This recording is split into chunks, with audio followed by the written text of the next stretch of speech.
እምቅድመ ይፍጥር መላእክተ ለቅዳሴ አኮ ዘተጸራ ስብሐት አብ ወወልድ ወመንፈስ ቅዱስ ከምዝብል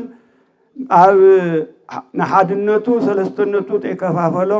ንሰለስተነቱ ሓድነቱ ተይጠቅለሎ በሓድነት በሰለስተነት ቅድመ ዓለም ባዕሉ በባዕሉ ዝምስገን ምስጉን አምላኽ ድሕሪ ዓለም ድማ ንፍጡራን ብዝገበረሎም ውዕለት ብዝፈጸመሎም ቁም ነገር ማለት እዩ ብውለይታ በአፍ ፍጡራን ማለት እዩ ኩሉ ግዜ ዝምስገን በአፍ መላእክት ወሰብ በአፍ ኩሉ ፍጥረት ዝምስገን መፍቀር ሰብ ዝኾነ ፈቃር አምላኽና እግዚአብሔር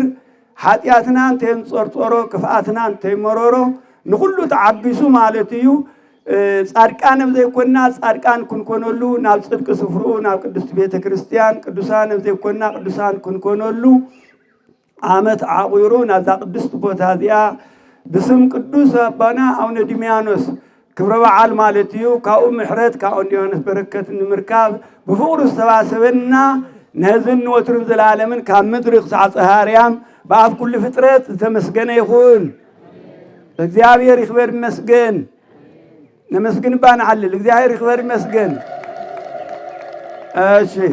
ነው መስግናን ወላዲቱ ተመስገና ክንሐልፍ ስለዘይግባ ቅድስት ድንግል ማርያም ስማ ዘተወደሰ ዘተመስገነ ይኹንልና ቆምውን ኩለ መላእክት ነቢያት ሐዋርያት በደረጃም እሞ ከመገሲ ሐሳብ ዝገብሮ ካብ መጽሐፈ ምሳሌ ምዕራፍ 15 ዘሎ ኃይለ ቃል እየተጠቀስ ከመርሐኩም እየተኸተሉኒ በትግርኛ ቋንቋ እሰማን በለቤት ጻድቅ አቤት ጻድቅ ብዙሕ በረከት አሎ አቤት ጻድቅ ብዙሕ ሀብት አሎ አቤት ጻድቅ ብዙሕ በረከት አሎ በጣም ስለቃሉ ተመስገነ ይኹን ኃይለ ቃል እዚ ዝርከብ ኣብ መጽሐፈ ምሳሌ ምዕራፍ 15 ይዝርከብ ስለዚህ ናቤት ጻድቅ እንደ አቡነ ዲሜያኖስ መጽና ዝነይና በረከተ ስጋ በረከተ ነፍስ ክንቅበል ብዙሕ በረከት ክንረክብና መጽና በረከት ይዓድለና እወሞ አቤት ጻድቅ በረከት ብዙሕ በረከት አሎ ትንልተለና ያፈቅሮም እግዚአብሔር ለጻድቃን ይብል ቅዱስ ዳዊት እግዚአብሔር ንጻድቃን ያፍቅሮም እዩ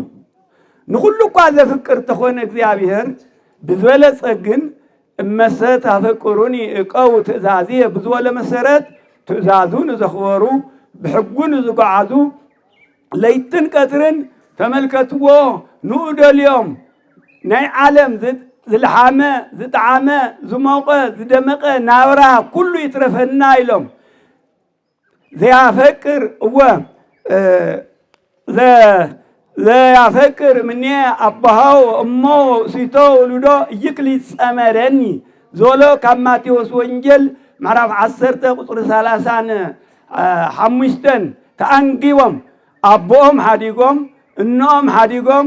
ውላድ ይትረፈና ኢሎም ዓለም ይትረፈና ኢሎም ሽመት ይትረፈና ኢሎም ዓለምን ምስሙቸታን ኩሉን ድሕሪት ደርብዮም መስቀል ንቅድሚት ገይሮም ለይትን ቀትርን ተመልከትዎ ድምፂ አራዊት ግርማ ለይትን ተይፈርሑ ዳዋ ጥሒሶም እምኒ ተተርኢሶም ኩሉ ግዜ ብጾም ብጸሎት ለይትን ቀትርን ዘገልገሉዎ ጻድቃን ከመይ ዳ ዘየፍቅሮም ስለዚህ እግዚአብሔር ንጻድቃን ስምሃረዮም እግዚአብሔር ለጻድቃን እግዚአብሔር ንጻድቃን መሪጽዎም እዩ ሓሪዎም እዩ ንኩሉ ፍጥረት እኳ ንመንግስት ሰማያት ማለት መዲብዎ እንተኾነ ምርጫ ግን ዘሎ እዩ ማለት እዩ ከምቱ ቅዱስ ዳዊት እግዚአብሔር ልበይ ርየይ ወሰብ ገጸይ ርየይ ወእግዚአብሔር ልበይ ርየይ ዝበሎ ምርጫ አሎ እዩ እግዚአብሔር ክመርጽ ከዓ ግድን እዩ ባህሪዩ እዩ ንሜታችን ቅድስት ድንግል ማርያም ስምሃርያ እግዚአብሔር ለጽዮን ወአብደራ ከመትኩነ ማይደሮ ይብል ኮሙ ድማ ንቶም ጻድቃን ስምሃርዮም እግዚአብሔር ለጻድቃን ንቶም ዝጸውዖም ንቶም ዝሓርዮም ጸውዖም ንቶም ዝጸውዖም ከዓነ አፍቆሮም ንቶም ዘፍቆሮም ከዓነ አኽወሮም ይብለና ናይ እግዚአብሔር ቃል ስለዚህ ተመልከትዎ በቦና አቡነ ዲሜያኖስ ዓለም ገዲፎም እግዚአብሔር ስለዝመረጡ ዓለም ገዲፎም ተመልከትዎ ንኡስለ ዝሐጎሱ ንኡስለ ዘገልገሉ ተመልከትዎ መሪፅዎም እዩ ማለት እዩ። ዝርዝር ታሪኾም ብድሕረይ ዘመሩ ለባማት ክገድፎ ማለት እዩ። ትዋኑ ግን ኩላህና እግዚአብሔር ጻድቃን ክንኮነሉ እዩ ዝደሊ። እግዚአብሔር ኩላህና ጻድቃን ክንኮነሉ እና ጻድቃን በሕይወተ ሥጋ እንተለውን ስለዘገልገልዎ ገቢረ ተአምራት ሕሙማን ክፍውሱ ተመልከትዎ፣ ድውያን ክፍውሱ፣ ለምጻማት ክንጽኡ፣ አጋንንቲ ከውጽኡ፣ ሙታን ከተስኡ ስልጣን ይህዎም እዩ። እዚ ቤተ ኃይላት ይዝበሃል። አቋሪጥና ቤተ ኃይላ ንብሎ ግን ቤተ ኃይላት ይዝበሃል። አቡነ ዲሜያኖስ ናብዚ ቦታ እዚ ብቅዱስ ሚካኤል መሪሕነት ከኽሱም ናብዚ ምሰምጾም ኣብዚ 30 ዓመት ስለ ዝጸለዩ ኣብዚ ዕውራት የንቁሑ፣ ሓንካሳት የቕንዑ፣ ሙታት የተስኡ፣ አጋንንቲ የባረሩ የውፅኡ፣ ጥዕና የንግሱ፣ ሕማም ይፍውሱ ስለ ዝነበሩ ብኡዩ ቤተ ኃይላት ተባሂሉ። ስለዚ እግዚአብሔር ንጻድቃን ናና መድኃኒት ክኾኑ ንኣይና ኣኹምን ደካማታት መድኃኒት ክኾኑ እግዚአብሔር ስለ ዝሓረዮም ተመልከትዎ። ኣብ ቤት ጻድቅ ብዙሕ ሃፍቲ ኣሎ ዝበሎ ጻድቃን ትርኢ ተለና ተመልከቱ። ናይ መለኮት ስራሕ እንድዩ ናይ እግዚአብሔር ስራሕ እንድዩ ምድሓን ዝብሉ ኣለዉ። ዘይተረድኦም እዩ። ፀሓይ ብደረጃ ተብርህ ድሕሪ ፀሓይ ዘለዎ ርሒ ከዋኽብቲ ድማ ብደረጃኦም የብርሁ። ካልእ ክብሩ ለፀሓይ ወካልእ ክብሩ ለወርህ ወካልእ ክብሩ ለኮከብ ወኮከብ እምኮከብ የዓቢ ክብሩ ከም ዝብል ማለት እዩ። ስለዚ እግዚአብሔር ንቅዱስ ኤርምያስ ነቢይ እንታይ ኢልዎ? ኣብ ኣፍካ ቃለይ ከንብር እየ፣ ክትውቁስ ኢኻ፣ ክትተክል ኢኻ፣ ክትነቅል ኢኻ፣ ክተፍርስ ኢኻ፣ ክትሃንጽ ኢኻ ስልጣን ይበቃኒ ኢኹ ኢሉ እግዚአብሔር ኣብ ትንቢተ ኤርምያስ ምዕራፍ 1 ንረኽቦ እግዚአብሔር ንቅዱሳን ሓይሊ ከም ዝሃቦም ማለት እዩ። ቅጽል ኣቢሉ ድማ ተመልከትዎ ኣብ ራእይ ምዕራፍ 11 ቁፅሪ 5 ካብ 5 ጀሚርና እንተንቢብና ቶም ክልተ ዋሊዕ ዝበሃሉ ኤልያስን ሙሴን ንማይ እንኳን ተተጻዊኦምዎም ቶም ዓዲ ደም ከም ዝገብሩ ተመልከትዎ። ሰማይ ከም ዝለጉሙ ብዝበለይዎ መቕሰፍቲ ንምድሪ ከም ዝቐስፍዋን ተፈጥሮ ከም ዝውንንን ተጻሒፉ ይርከብ። ስለዚ እግዚአብሔር ሙሉእ ስልጣን ይህቦም እዩ ንቅዱሳኑ ማለት እዩ። ኑ ስለ ዝመስሉ ከምቲ ቅዱስ ጳውሎስ በከመ አነ እትሜሰሎ ለክርስቶስ ተመሰሉ ኪያየ ዝበሎ ከምቲ ቅዱስ ጳውሎስ ንክርስቶስ ዝመስል ንስኹም እውን ንዓይ ምሰሉ ስለ ዝበለ ኑ መሲሎም ስለ ዝተረኽቡ ድውያነ ፈውሱ እለ ለምጽ አንጽኡ አጋንንተ አውጽኡ ኢሉ እግዚአብሔር ስልጣን ይህቦም ኣብ ልዕሊ አራዊትን ዕንቅርቢትን ኣብ ልዕሊ ከይስን ተመንን ኣብ ልዕሊ ኩሉ ማለት እዩ። ምክንያቱ ፀብእ ተፈጠረ ምስ ፍጥረት ምስ አዳምን ካልእ ፍጥረትን ፀብእ ተፈጥረ ብሰንኪ ሓጢአት እዩ። እሳቶም ድማ ቶም ቅዱሳን ንሓጢአት ካብ ሱራ በቂሶም ስለ ዝወርቆቕዋ በዚ እግዚአብሔር ስልጣን ይህቦም። ስለዚ ኣብ ቤት ጻድቅ በረከት ኣሎ ዝበለና ጻድቃን ናይ ጻድቃን ተስካር ናይ ጻድቃን ዝክር ንበረከት እዩ። ንመን እዩ ንበረከት? ንኣና ንተረፍቲ እዩ ንበረከት ክኾነና ነምድሪ ዘለና ማለት እዩ። ጻድቃን ኣብ ሰማይ ኮይኖም ኣብ ቅድመ እግዚአብሔር ቶም ምድሪ ተዋህቦም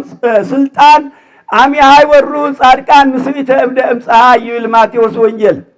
ስለዚ ሰማያዊ ኣቦኦም ብዝሃቦም ክብሪ ካብ ፀሓይ 7 ኢድ ይወሩ። ኣብዚ እንተለዉ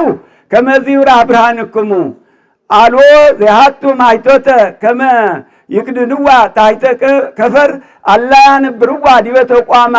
መብራህቲ ዘብርህ ሰብ ከፈር ክደፍና ኣይኮነን ኣብ ተቋማ ኮይና ንኩሉ ቤት ከም ተብርህ ኢሉ ከመሁ ይብራህ ብርሃንኩም ከምኡ ኢሉ ብርሃን ይህቦም። እንደገና ብሞት ወይ ከዓ ብክብሪ ፀዊዑ ምስ ወሰዶም ድማ አሚሃ ይወርሁ ጻድቃን ምስቢተ እደ እምፀሃይ ካብ ፀሓይ 7 ኢድ ክወርሁ እዮም ይብል። ትብርሃን ንሱ ንኣና በረከት እዩ። ትብርሃን ንሱ ንኣና ሰላም እዩ። ትብርሃን ንሱ ንኣና ህይወት እዩ። ስለዚ እግዚአብሔር ተመልከትዎ ንቅዱሳን ዘይሃቦም ጸጋ ዘይዓደሎም ጸጋ የለን። ስለዚ እግዚአብሔርማ ዕውርቶም ቁሑ ሓንካስ ዘቕንዐ ሙት ተተስእለ ለምጻም ተንጽሐ ወይ ድማ ተኣምራት ተገበረ ኣየደንቕን። እግዚአብሔር እያ ፈጣሪ እዩ። እቲ ዋና ዘደንቕ ግን ዝሓምም ዝነበረ ሰብ ንባዕሉ ሓማሚ ሕሙም ተሕውን ተሎ ንባዕሉ ሞዋቲ ሰብ ሙት ተተስእ እንተሎ نوعلون 5500 عامت باريا غاننت خوين زنبر سب وصايلو بتو ክርስቶስ زهاو سلطان غاننت تبارر تلو نوعلو تحت مرقم زنبر سب بكريستوس كام مرقم تلاقيقو بركت وهاب تخون تلو توانا زدنق نسيو سلازي نفطران قدوسان صادقان عدل زهاب እግዚአብሔር ስሙ ተመስገነ ይሁን توانو صادقان كومزيلم كبيروم تنبل انتلنا ويكا بركت يترفو تنبل تلنا جن وانون تايون تلنا هايمانوتيو بهايمانوت بتوحد هايمانوت صنيعهم بحنتي هايمانوت بتاعت انتاوي هايمانوت زي تحدث زي تخلص زي تمحايش زي العالم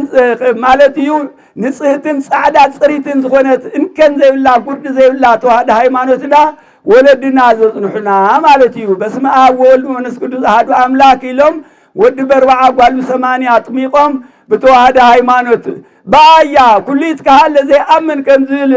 ماركوس معرف تشعته بامنت نزغلغل سبي كل ذكال بقى منم زعبت يلن ስለዚህ በእምነት ንዝቆረምታ አቋተል አልተልኩም ወሲ ጽኑዕ እምነት ለሃሊኩም ከዘዘኩም ይሉ በእምነት ሙሴ ባህር ኤርትራ ከፊሉ ደመና ጋሪዱ መናው ሪዱን እስራኤላውያን ተመልከቱ ወምድረ ርስት አውሪሱዎም ይዩ በእምነት ኢያሱ ንቶም ታዘውም ለኹዝኖሩ ህዝቢ 14 ሰዓት ተመልከቱ 12 ለይትን 12 መዓልትን ፀሐይ ቆይማ ተመልከቱ ወበረደ ዝኒሙ ጸላቲ ተመልከቱ ወደም ሲሱን እስራኤላውያን መድኃኒት ኮይንዎም ይዩ ስለዚህ አውስ የዝነበረ ስሙ ኢያሱ ይለምዎ በእምነት ተመልከቱ ኤልያስ ሰማይ ለጊሙ እሳት ዝኒሙ ተመልከቱ በእምነት ዘይጎርጎ የለን ቅዱሳን ስለዚህ ካብ ናይ ቡሊ ቅዱሳን ካብ ነቢያት ሐዋርያት ስለዝወልጹ ተመልከቱዎ ሐዋርያ ነቢያት ዝመድመድዎ ሐዋርያት ስለዝደግደግዎ ተመልከቱዎ ቅዱሳን ወአነ የሉ ምስሌኩም እስከ ህልቀተ ዓለም ዝበሎም ሐዋርያት ሽዑ ኹመቱ ምዃኖም ከሐልፉ ምዃኖም መድኃኔ ዓለም ኢየሱስ ክርስቶስ ይፈልጥ እዩ እና ድሕሪ ሐዋርያት መሲሎም ዝትኩ ቅዱሳን ሐዋርያት መሲሎም ዝትኩ ሊቃነ ጳጳሳት ሐዋርያት መሲሎም ዝትኩ አቦታት መምህራን ሐዋርያት መሲሎም ዝትኩ ካህናት አይንተ እግዚአብሔር ነሐዋርያት ተክዮም ዝሰርሑ ኩሎም ስልጣን ናና እንደቅ ሰባት መድኃኒት ክኾን እግዚአብሔር ይሁንና ስሙ ተመስገነ ይሁን ስለዚህ ንቅዱሳን ዘገልግል ዕብራውያን ምዕራፍ 6 ቁጥር 10 ከምዚ ይብል እግዚአብሔር ምን ተፍቅሪልኩም ንቅዱሳን ተገልግልዎም ዘለኹምን ዘገልገልኩምዎምን ተገልግልዎም ዘለኹምን ዋጋ ዘይህብ ዓማፃ አምላኽ ይኾነን ይብል ስለዚህ እግዚአብሔር ምን ተፍቅሪልኩም መቸም ሓደ ወላዲ ጋሻን ተመጽይዎ ዝመፀ ጋሻ ምስቶም ቆልዑ ዝበኣስ እንድሕር ኮይኑ ምስ ስድራ ዝጫቃጨቅ እንድሕር ኮይኑ ከመየ ሰብኣይ ዝበልዎ ደቀይ ፀልእ ጋሻ ይምፅአኒ ያወል ሰብኣይ ዝበሃል ደሰ ይውለን ማለት እዩ ስለዚህ እግዚአብሔር ድማ ደቁቶም ቅዱሳን ዝጻረረሉ ደቁቶም ቅዱሳን ተመልከትዎ እግዚአብሔር እኮ መድኃኔ ዓለም ኢየሱስ ክርስቶስ ሳውል መጀመሪያ ዓማፅ ኮይኑ ተመልከትዎ ብሕገ ረበናት ንቶም ክርስቲያን የሳጉጎም ነበረ ይብል የሳጉጎም ነይሩ ሽዑ ንደማስቆ አሲሩት ወስዶም እንተሎ ግብተ በረቀ መብረቅ ቀትሪ መብረቅ ማሕበለሞ ካፍቲ መብረቅ ጨረድ ኢሉ መድኃኔ ዓለም ኢየሱስ ክርስቶስ ተገለጾ ተመልከትዎ ሳውል ለምንት ትሰድደኒ ኢልዎ ሳውል ንምንታይ አትሰጎኒ ዘለኻ ኢልዎ መኒ አወ ካብ ንክርስቲያን ምስጓብ ካብ ንቅዱሳን ምብራር ካብ ንቅዱሳን ምጽራር እዚ ብዘይ ሳኒ ብዘይ ጫማ ምስማር ምርጋጽ ምሕቸካ ኢልዎ ይምሰከረ ጅጽ ሙስተቀነት በሊ እወ ካብ ክገደካ እዩ ካብ ብዘይ ሳኒ ብዘይ ጫማ ምስማር ምርጋጽ ካብ ክገደካ እዩ ንቅዱሳን ምጽራር ኢልዎ መኒኻ ኢሉ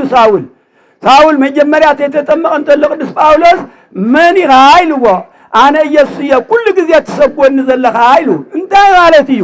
ኢየሱስ ክርስቶስ ምስቶም ዝስጎጉ ቅዱሳን ምሳቶም ይስደድ ነይሩ ምስቶም ዝግረፉ ምሳቶም ይግረፍ ነይሩ ስለዚህ አካሉ ዮምያን ንስኹም ርእሲ ንሳቶም ከም አካል ስለዝኾኑ ስለዚህ ንቅዱሳን ምኽባር ግን እግዚአብሔር ምኽባር እዩ ንመብርሃን ምኽባር ወላዲቱ ምኽባር ግነይ ለእግዚአብሔር ወፀውእ ስሞ እንታይ ትፍልጡ እሞ ከምዘለ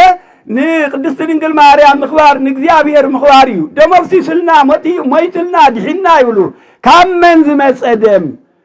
ካመን እዩ እግዚአብሔር እኮ መንፈስ እዩ እስመ እግዚአብሔር መንፈስ ውእቱ ካመን እዩ ተሰቂሉልና ይበሃል በይን ስጋ ብናይ መን ስጋ ሰበይቲ ግዲ ነይረንሲ ሰብኣይነ በዓል ገዘአን ኮላሊት ኩሊቶም ሓሚማ ይበሃል ኩሊቶም ምስ ሓመመት ኣብ ሕክምና ከይዶም ኣይ እታ ኩሊት ተዘይተቐይራ ኣይትኾኑን እሞ እንሳት ተተቐየረት ከዳ ክመጉት እንዶ ድሓር ኩሊት ዝወምሲኖም ይበሃል ድሓር ተን ኣሚኖም ወእሞታ ናተይ ኩሊት ንማቐላ ኢለን ተንሰበይቶም ብድሕሪኡ መቒሎምዎም እንካኡ ሰብኣይ ጥዕና ረኺቦም ዲጉ ኢሎም ካሊእ ዘረባ ተን ኣሚኖም ዘይመርፆስ ተግባር ገይሮም ኣብቲ ገዛ ግጭት ተፈጢሩ ካብኡ ይምሓረና እግዚአብሔር ሰታይ ወዘማዊ ነዲ ይብል ሰታይን ኣመንዝራን ድኻይ ዝኸውን ኑሮ ይብተን ቆልዑ ይፅገሙ ብጣዕሚ ከምኡ ንኸውን ህዝበ ክርስቲያን ብኣሚንነት ንፅናዕ ኣብ ኣሚንነትና ውሻይ ነእቱ ድሓረ ተኻሲሶም ይግባይ ተባሂሎም ከይዶም እንታይ ኢለን ይበሃል ተን ሰበይቲ እምበኣር ከስኣነሲ ኣብ ክልተ ትማቐሉት ንብረት ኢሉ ዳኛ ብናይ መን ኩሊት እዮም ክዝንጡ ኢለን ተን ሰበይቲ እንሰማዕ ደለና ብናይ መን ኩሊት እዮም ክዝንጡ ኢሎም ይገርም እኮ እዩ ሓቀን እኮ እየን ምክንያቱ ኩሊት ኣውፅኡ ካብ ልቦም ንአን ከይመልሰለን ቤት ፍርዲ ከቢድ እዩ ማለት እዩ እዞም ተሰቂሉ እዩ ክርስቶስ እሞ ድሒና ኢና ዝብሉሲ ብናይ መን ስጋ ብናይ መን ደም ልቢ እንደይጎርታ ብጣዕሚ ነስተውዕሎ ብጣዕሚ ክርስትናማ እግዚአብሔር ካብ ሰማያት ዘውረዶ ቀንዲ ዕላማ ንታ ነፍሲ ሰብን ስጋ ሰብን ኣብ ባርነት ዲያብሎስ ወዲቓ ኣብ መከራ ወዲቕና ኣጋንንቲ ብኢድ ጭብጥ ብእግርግፅ ኣቢሎም ይገዝኡና ነይሮም ማለት እዩ መፃ ወረዶኦም ለእለይቲ የገሎም ሰይጣን ይብል ማለት እዩ ግብረ ሐዋርያት ስለዚ ክረድአና ይመፅኡ أو يردع زتهاجله وين زتمزبر خمسة قدوس ياريد سلذي تملكتوا إخزيابير كاب قاعد انتجزات كنا قفنا إيوم وسيوم مالتيو وكونوا سيطانات وكلانا لا إلى أدم ولا إلى ذروي بالمقدمة وانجل أدم مسودقة أو حتى مسودقة سلذ ولدنا أجانت كلهم أبلع زرع أدم سلطينهم يمنيرهم مالتيو كساب كريستوس وريدو بتنقطو بمسقلو بدومو تملكتو وسلطانهم قفيف بسعز سعرهم سلطينهم يمنيرهم بزرعي حزنا نيرهم بورس حاتيات يقيدنا يمنيرهم تملكتو مداني لميس كريستوس سقاز توهادقن نمنتايو تناينا سقا تناينا نفسي تناينا بحري تملكتو وإنو سؤال زنسو ملايت اللهم زرع أبراهيم على نمنتايو تيلنا تملكتو نتاتو هاريدا نورس نفسي نتاتو هاريدا نورس سقا كخبر نانا كخبر يسقاتو هايدو سمت تمسقنا يخون سلازي نقدسان كبرين هاتان صدقي كنقسيو وريدو توليدو لنا سلازي مدهاني عالم يس كريستوس تسغيلو مويتو دحيدونا تلملت لنا تملكتو أنا كبر سلازي بسقايو تسقان السمبا تملكتو أدام بنا أملاك كون انديو أملاك تكون صالس بلا عيلو دياولس سحيتو ونيرو إذا أملاك النت زيا أدام كون كما أحدو منينا زولو إنه تسقا كان مبران تتو هذا سقا مس ملكوتو مالتيو حادة غيرو مالتيو دحرتو هذا دحر أحد كوين سقاي نس ملكوتي عب أي بحالين سلازينا توهدون بحال نحنا توهدوت نبال أول مجمريا بس ما أول ومنفس قدوس أحد أملاك لنا نواحد أول ومنفس قدوس نولمو أحد أملاك نول كسلنا تملكتوا يسيلوس بأكالات ويتوهدوا بملكوت أمس رسلاسية توهدوا بتكفلوا بتوهدوا نامن أمس رسقاو يدما إتي سقا إخزيابير كان مبرهان توهدوا النفس سقان حاد أكال حاد بحري كوينو تملكتوا ملكوت بسقا بزي حاتيات كله أبصرت نبرة كله تقبلوا تملكتوا وأنقصوا لسجى أدم نتسجى أدم خبيرو حدا أكل حدا بعير خوينو ونبرة بمعنى أوه مالتما تسجى تملكتوا أملاك خوينو ديما منوركم سوا أملاك نتصاروا شروي الوسرافيل تايت أجريو قرارو اسم الذي هو عزز وقلو تفترو بليس سجى كون النزمده بوتو سجى دك سوات قربا خوينا نو أملاك مالتيو توانا بوتو سجانا سب سلزغنا أملاهم سب سلزغنا بوتو سجا تملكتوا كاوي مانا يقولنو بزفاس سماء قوة تأميغنا زبلا سجا وسط يدمي أبوه وزالعالم كوينو تملكتوا قدوسان وزيستماغيروم يوم منينوم بصوم بصولوت نكزياب يرقلقلوم نزخبر زي باقيعوم سلازي تملكتوا بركت كاكزياب يرتقبلوا بوزيو سلازي بتوهاد هايمانوت كسعموت يصنعنا كزياب نمنجس السماوات مدونا أبيض صادق بزحافة الله زولو نأونا ديميانوس